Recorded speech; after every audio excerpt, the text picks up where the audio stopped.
उन निर्दोषों का क्या दोष था जो 1947 में आज़ादी मिलने के बाद 35 लोग शुद्ध पेयजल नहीं मिल पाया, उनको नसीब नहीं हुआ और मौत हो गई। और उसके बाद हम सबक ये ले रहे हैं कि शुद्ध नाला आके बड़ा तालाब में मिलेगा।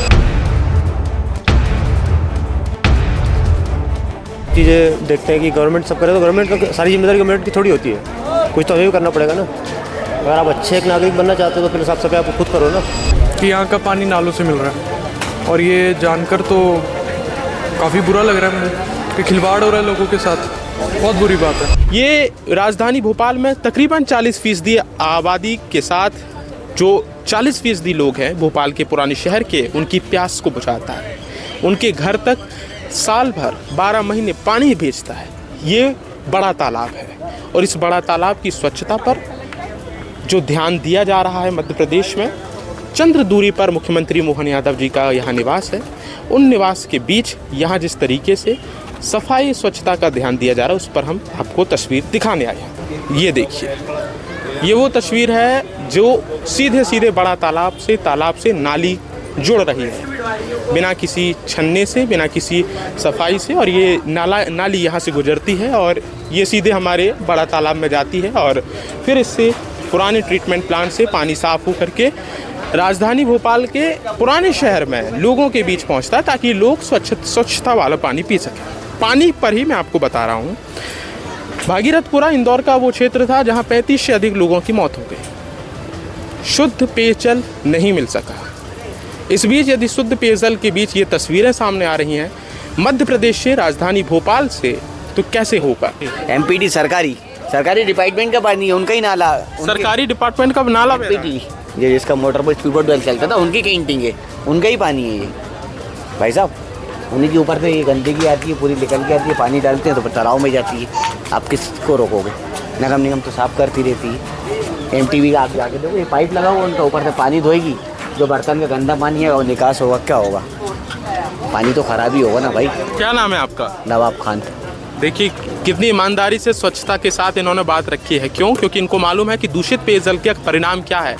उन निर्दोषों का क्या दोष था जो 1947 में आज़ादी मिलने के बाद 35 लोग शुद्ध पेयजल नहीं मिल पाया, उनको नसीब नहीं हुआ और मौत हो गई। और उसके बाद हम सबक ये ले रहे हैं कि शुद्ध नाला आके बड़ा तालाब में मिलेगा।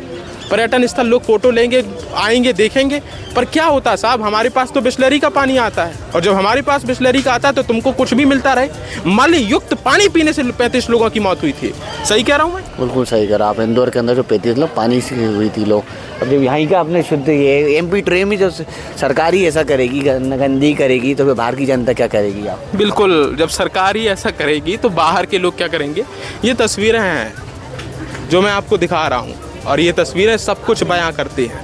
इन तस्वीरों में आप देखिए, ये देखिए व्यवस्था, सफाई, साफ स्वच्छता, बड़ा तालाब इसे कहते हैं। ये देखिए, ये बहुत कुछ बयां करता है राजधानी भोपाल का व्यवस्था, राजधानी भोपाल में किस तरीके से पर्यटन क्षेत्रों को व्यवस्थित रखा गया है, चाक चौबंद व्यवस्था की गई हो। उसके बीच हम एक विकासशील और विकसित मध्य प्रदेश की कल्पना के साथ आगे बढ़ रहे हैं। गंदगी फैलाते हैं लोग, ये हम खुद ही तो फैलाते हैं हम लोग। और अगर हम गवर्नमेंट पे ये सब चीज़ें देखते हैं कि गवर्नमेंट सब करे तो गवर्नमेंट का सारी जिम्मेदारी गवर्नमेंट की थोड़ी होती है, कुछ तो हमें भी करना पड़ेगा ना। अगर आप अच्छे एक नागरिक बनना चाहते हो तो फिर साफ सफाई आप खुद करो ना, उसके बाद सब करेंगे। ठीक है, गवर्नमेंट सब कुछ नहीं कर सकती, कुछ जिम्मेदारी हमारी भी होती है और उन जिम्मेदारियों के साथ हमें ये समझना पड़ेगा कि आखिरकार हमें क्या फेंकना है, क्या नहीं फेंकना है, कहाँ थूकना है, क्या नहीं थूकना है, ये सब कुछ गवर्नमेंट तय नहीं करेगी। और भी लोगों से बात करेंगे। क्या नाम है भैया आपका? करण। कहाँ से करण जी? मैं पंजाब, पटियाला। कैसा लग रहा है आज भोपाल में यहाँ करके देखने? अच्छा लग रहा है। बाकी शहरों की तुलना में भोपाल की सफाई कैसे है? मुझे यहाँ की सफाई अच्छी लगी, सड़कें भी काफ़ी साफ़ हैं और शहर भी काफ़ी खूबसूरत है। एक तस्वीर यहाँ जो लोग बॉटल फेंक दे रहे हैं, कचरा फेंक दे रहे हैं यूज़ करने की। देखिए वो तो गलत बात है, ये ऐसा तो करना नहीं चाहिए। ये तो कॉमन सेंस है ना, अपने जगह को साफ रखो, देश को साफ रखो, गलियों को। तो इसमें सरकारी जिम्मेदारी बनती है कि नहीं बनती? बिल्कुल बनती है जी, क्यों नहीं बनती?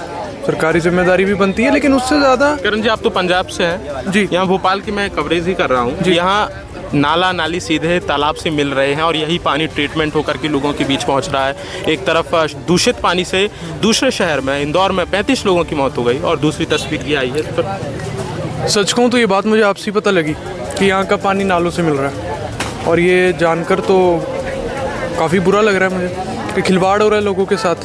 बहुत बुरी बात है, काफ़ी ध्यान देना चाहिए इन चीज़ों की तरफ। किरण जी, एक फैक्ट आपको बता दे रहा हूँ कि यहाँ से मुख्यमंत्री का घर जो है 1 किलोमीटर की दूरी पर है,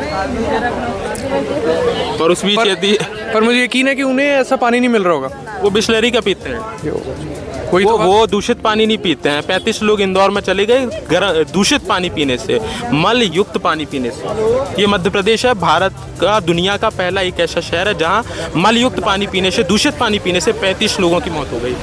और फिर भी यदि ये पानी जब पुराने भोपाल में सप्लाई होगा, लोगों के बीच जाएगा, तो ये गंदा तो होगा। ट्रीटमेंट चाहे आप कितना भी कर लें, बैक्टीरिया तो रहेंगे ही। बिल्कुल बिल्कुल, आप बिल्कुल सही कह रहे हैं। तो थैंक यू। लेकिन जो है ना, आपको सामने तस्वीरें रखी हैं स्वच्छता की, सफाई की, और सरकारी जिम्मेदारी कितनी तय होती है कितनी नहीं होती है, ये तो दिलचस्प और देखने की बात रहेगी। पर इस सरकारी जिम्मेदारी के बीच यदि मुख्यमंत्री के घर के पास से, मुख्यमंत्री के घर के नज़दीक यदि ऐसी तस्वीरें बनती हैं, तो ये बेहद गंभीर विषय है। कैमरा पर्सन राजा के साथ मैं आदर्श पांडे, बतंगड़।